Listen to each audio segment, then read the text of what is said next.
పంక్చువాలిటీకి మారుపేరుగా ఉండేటువంటి బీవీజీ రాజు యొక్క శతాబ్ది కార్యక్రమాన్ని 12 నిమిషాలు ఆలస్యంగా ప్రారంభిస్తున్నామని బాధ కలిగింది. కానీ మళ్ళీ సర్దుకున్నాను ఏంటంటే సరిగ్గా 10:30కి సరిగ్గా కింద వారి యొక్క విగ్రహానికి పూలమాల వేశాను. వేదిక మీద రావడానికి 10:30 ఉన్నాయి.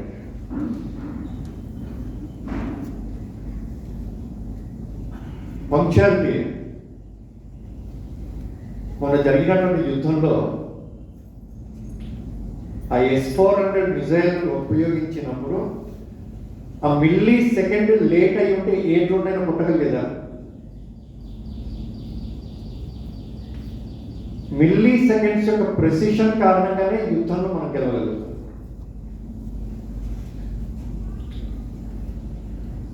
అంటే జీవితంలో ఆ పంక్చువాలిటీని మాట్లాడుతూ చెప్పే అవసరం, అరగంట ముందెళ్ళినా పర్వాలేదు కానీ 6 నిమిషం లేట్ వెళ్ళొద్దు అని చెప్పేసి చెప్పేవారు.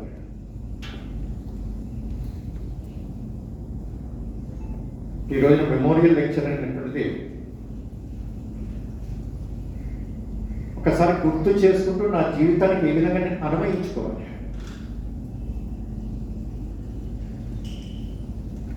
62 చైనా యుద్ధం సమయంలో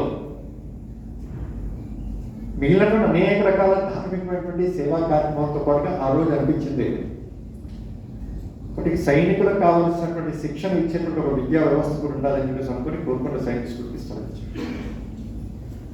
1962 చైనా యుద్ధం.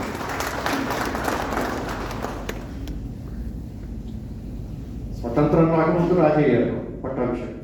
స్వతంత్రం వచ్చిన తర్వాత ఉండేటువంటి ఈ ఆస్తిని ఎలా కాపాడుకోవాలి అనే ఆలోచన కాకుండా ఉండేటువంటి ఈ ఆస్తిని ఎలా సద్వినియోగపరచాలని చెప్పేసి ఆలోచన వచ్చింది. ప్రేరణ కాపాడుకోవాలి అనుకుంటే ఇంత కాపాడుకోలేకపోవచ్చాము, కానీ కొంత కాపాడుకోగలిగి ఉండేవారేమో రకరకాల పద్ధతులు. అలా చేస్తుంటే ఇవాళ శతాబ్ది ఉత్సవం మనం ఇక్కడ కార్యక్రమం ఏర్పాటు చేసుకునే వాళ్ళకి కాదేమో.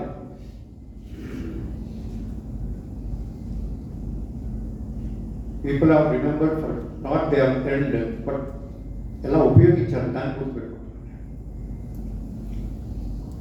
రాణా ప్రతాప్ అక్బర్కి వ్యతిరేకంగా యుద్ధం చేసేటువంటి సమయంలో సైన్యాన్ని సమకూర్చుకోవడానికి కూడా ధనం లేనటువంటి స్థితిలో ప్రపంచం మొత్తంలో వ్యాపారం చేసి కోట్లాది రూపాయలు సంపాదించి తిరిగి వచ్చినటువంటి భామాష దేశం లేనటువంటి పరిస్థితి చూసి ఇంత దుర్భరం అయిపోయింది ఏంటి మన సంస్కృతి, ధర్మము, దేశము, సమాజము. కానీ ఏం చేయాలని ఆలోచించినప్పుడు రాణా ప్రతాప్కి ధనాన్ని కనుక ఇచ్చినట్టయితే మళ్ళీ ధర్మాన్ని నిలబెట్టి సైన్యాన్ని తయారు చేసి ధర్మాన్ని నిలబెడతానని చెప్పేసి ఇచ్చాడు. భామాషాన్ని గుర్తుపెట్టుకునేటువంటిది ధనాన్ని సంపాదించినందుకు గుర్తుపెట్టుకోవట్లేదు, ఆ ధనాన్ని సద్వినియోగపరిచినందుకు. అబ్దుల్ కలాం గారిని అడిగారు, గుజరాత్లో స్వామీజీ ఆశ్రమానికి వెళ్ళి మాట్లాడి తిరిగి వస్తూ ఒక స్వామీజీ అడిగారు,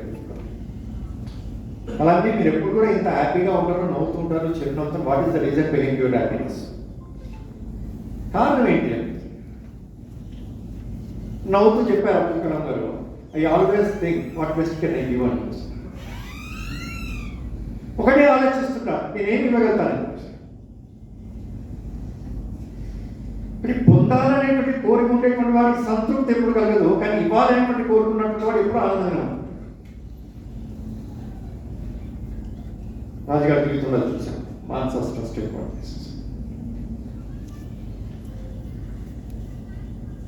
ఏర్పాటు చేసినప్పుడు తనే రాజు అయినప్పటికీ తన పేరు పెట్టుకోవాలన్నటువంటి కోరిక లేకుండా తండ్రి పేరు పెట్టారు. మన యొక్క సంస్కృతి కుటుంబ విలువలు కుటుంబం గురించి మాట్లాడుతూ చెప్పారు. ఈ రోజున తన పెళ్లికి తన పేరుతోనే ఆహ్వానం వేసుకొని పిలుచుకునేటువంటి స్థితికి వాళ్ళకి వెళ్ళారు తల్లిదండ్రులు ఉన్న తర్వాత. తను స్వయంగా ట్రస్ట్ ఏర్పాటు చేస్తున్నప్పటికీ నా పేరు కాకుండా తండ్రి పేరు పెట్టాలని కోరుకునేటువంటి స్టేజ్ అది ఇవాళ స్థితి. గ్రామాల నుంచి విద్యార్థులు వస్తున్నారు, చదువుకుంటున్నారు. మధ్యాహ్నం భోజనం ఇబ్బంది అవుతున్నది, భోజనం ఏర్పాటు చేయాలి, శాశ్వతమైన వ్యవస్థ ఉండాలి.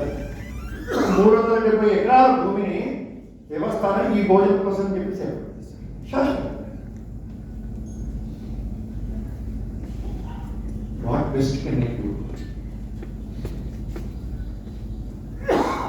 నాకున్న దాంట్లో నుంచి సమాజానికి ఉపయోగపడడం కోసం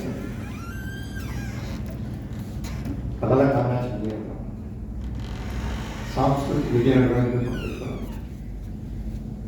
ఎంతెంత మందిని ఏ విధంగా తీర్చిదిద్దినట్టు రాజాశక్తం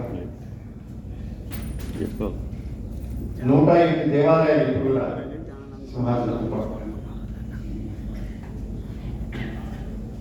20 ఏళ్ల వయసులో యాక్సిడెంట్ జరిగిన తర్వాత సుమారు 20 ఏళ్ల పాటు ఇబ్బందులు ఉన్నప్పటికీ ఎమ్మెల్యే ఎంపీగా ఉన్నప్పటికీ దాని తర్వాత సుమారు 10 సంవత్సరాల పాటు 10 సంవత్సరాలు 24 and 95 సింహాచలం కేంద్రంగా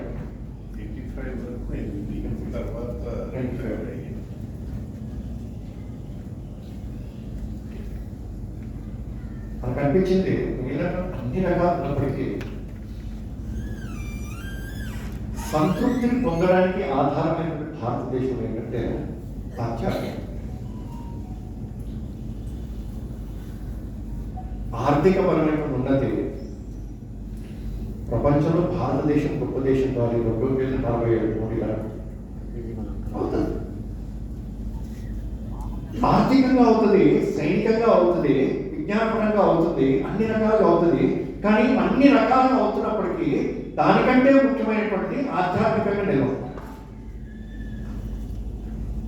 ఆధ్యాత్మికంగా నిలబడ్డప్పుడే నైతికత వస్తుంది. ప్రపంచం భారతదేశాన్ని భారతదేశంగా ఉన్నప్పుడు మాత్రమే గౌరవిస్తుంది. ఈ భారతదేశం తన యొక్క అస్తిత్వాన్ని వదులుకొని వికసించినట్లయితే ప్రపంచం అని గౌరవించింది. భారతదేశం ఉండడం అంటే మన యొక్క ఆధ్యాత్మికత. మహారాజా ఏంటి సింహాచలం సోషల్ హార్మనీ,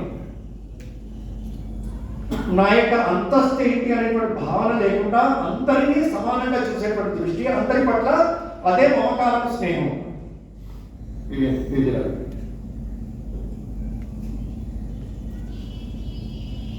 భగవంతుడు నీ యొక్క అంతస్తును చూసి ప్రేమించడు, భగవంతుని యొక్క కులాన్ని చూసి ప్రేమించడు, నీ యొక్క విద్యను చూసి ప్రేమించడు. శబరి యొక్క కులం ఏంటి చూడలేదు, శబరి ఎంగిల్ పండించిందని చెప్పేసి రాముడు చూడలేదు, శబరి యొక్క భక్తి మాత్రమే చూశాడు. గుడి యొక్క కులం చూడలేదు, రాముడు ఆలింగనం చేసినట్టు అతి తక్కువ వ్యక్తిలో గురువులో